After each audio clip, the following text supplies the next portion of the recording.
ভাই, আপনি কি কোনো ধনী ব্যক্তিকে বাজারে সোনা বিতরণ করতে দেখেছেন? আপনি কি দেখেছেন? না। না, আমিও দেখিনি। আমি কখনো দেখিনি।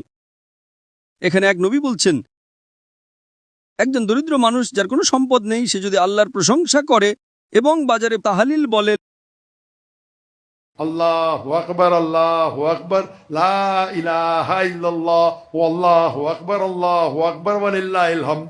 সে আল্লাহর প্রশংসা করে, তাহলিল বলে, হামদ বলে, নবী বলেছেন ধনী ব্যক্তির সোনা বিতরণ করার চেয়ে আপনি বেশি সওয়াব পাবেন। তাহলে আমাকে বলুন, ধনী ব্যক্তির জান্নাতে যাওয়া সহজ নাকি দরিদ্রের? দরিদ্রের।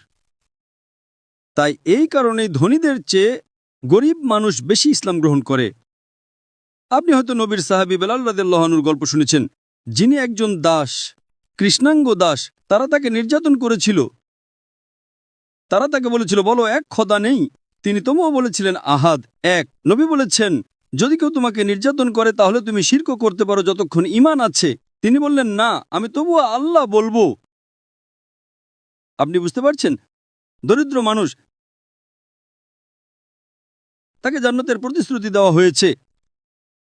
আপনি কি বুঝতে পারছেন? হ্যাঁ। তাই সম্পদ ইসলাম গ্রহণ না করার জন্য কোনো মানদণ্ড হওয়া উচিত নয়। আসলে যদি আপনি দরিদ্র হন, প্রত্যেক ধনী ব্যক্তিকে জাকাত দিতে হবে। 8টা শ্রেণী আছে, সূরা তাওবা অধ্যায় 9 আয়াত 60। 8টা শ্রেণী। ফুকারাদের দাও। আমি যদি ধনী হই, প্রতি বছর আমাকে আমার সম্পদের, আমার সঞ্চয়ের ন্যূনতম 2-2.5% গান করতে হবে। এবং দরিদ্র মানুষদের ফুকার একটা শ্রেণী, মাসাকিন আছে অনেক শ্রেণী, 8টা শ্রেণী।